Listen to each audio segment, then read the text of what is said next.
Welcome, everybody. Welcome to another episode of PEM Rules, the Pediatric Emergency Medicine Podcast.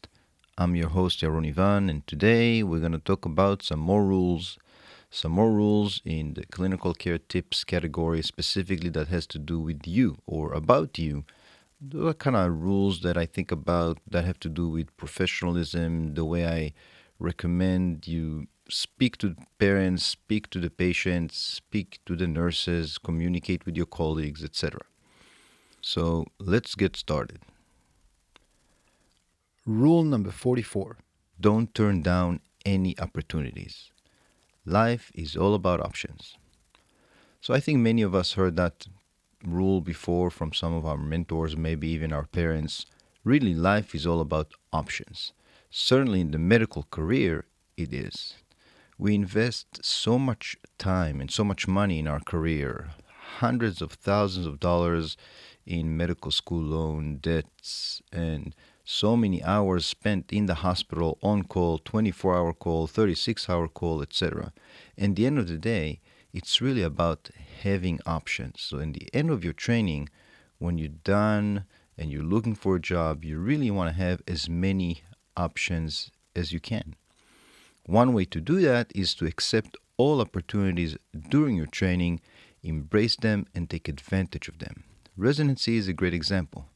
One must recognize that you never know where you're going to end up, and you never know what you're going to do in the end of your training. You may change your mind several times. So you may decide halfway through residency that you want to pursue this competitive fellowship or competitive job in some academic center.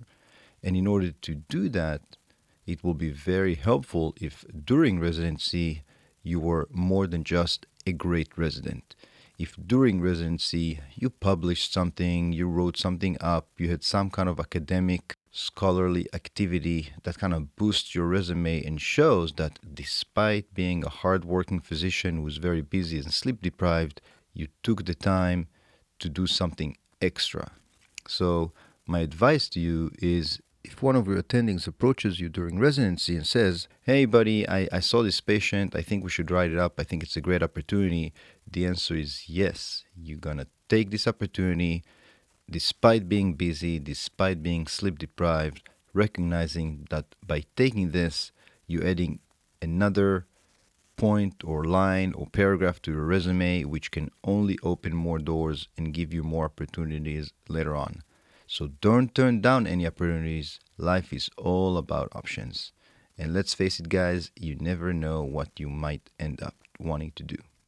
So remember, rule number 44. Don't turn down any opportunities.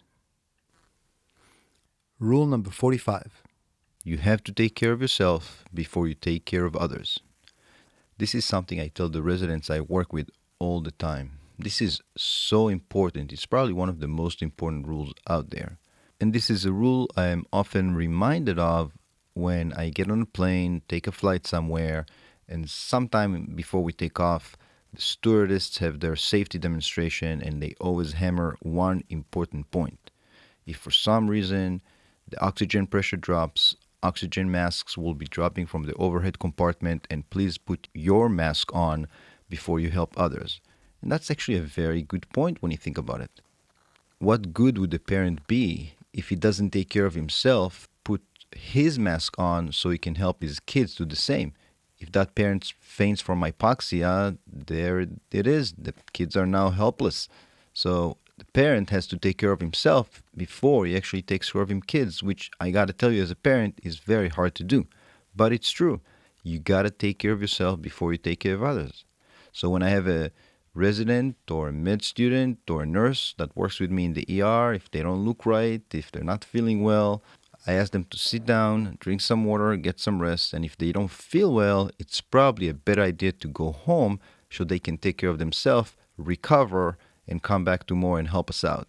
But if the nurse, the doctor, the resident, whoever is working with me is not in his best shape, it's probably a good idea to go home and get some rest. You gotta take care of yourself before you take care of others. Another example is, what good are you coming to work with a bad cold and a cough? Likely you will get patient sick. You're not going to make a very good impression of the parents when you take history and you have coughing fits all the time. you're not going to be able to function well or think clearly or sharply. It's probably, again, a good idea to take care of yourself, get some fluids, get some rest, come back tomorrow when you're in better shape and can do a better job. So, rule number 45, you got to take care of yourself before you take care of others. Rule number 46, residency or fellowship are a 3-year-long job interview. This rule, I gotta tell you again, I know from personal experience. And those of you who have been in training now might have the same experience as well. In residency and fellowship, everything you do, for better or worse, is recorded and documented. Any interaction you have with a patient or with a nurse or with a colleague, specifically if it's a negative one, is going to be documented.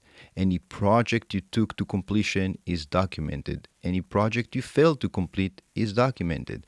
And again, any good or bad interaction with a colleague.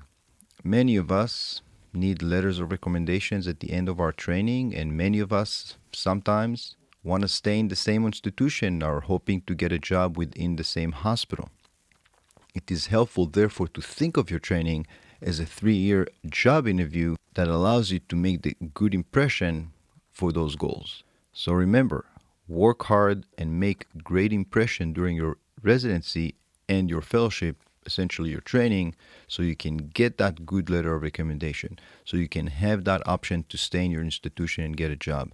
But don't forget, anything you say or do is being possibly written and definitely observed.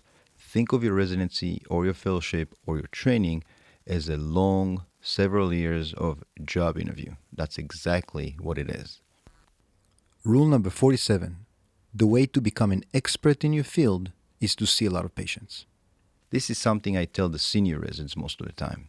There comes a time in your career and practice where reading books or even research articles doesn't really cut it. When you start your residency and your fellowship, you really start the practical aspect of your career. And there's no better way to go about it than to practically see patients as opposed to reading about their disease process or reading about their condition. As many of you know, real medicine and book medicine can be very different, and many patients present in unusual ways. The way I explain this rule to the residents, I show them and I prove it to them by giving them several examples. So, for example, many times they don't not even aware of it, but they come out of the room and they say something like, Dr. Ivan, the kid in room 4 has cough congestion for 3 days. He looks fantastic. I think he has a URI and he can go home. So I asked them, how did you know little Johnny has a URI? Well, Dr. Ivan, I've seen URI many times. It looks exactly the same every time, and I can tell by now. And I say, that's great.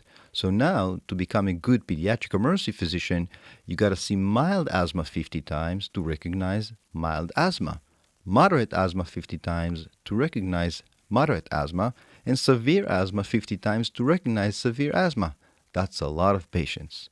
So the way to become an expert in your field is to see a lot of patients. Your residency gives you the opportunity to do that. Do exactly that. So remember rule number 47. The way to become an expert in your field is to see a lot of patients. And that is it for today, guys. Thank you very much for listening. Don't forget to check my website at pemrules.com and feel free to submit any feedback or even requests. I hope you have a great day, and thanks again.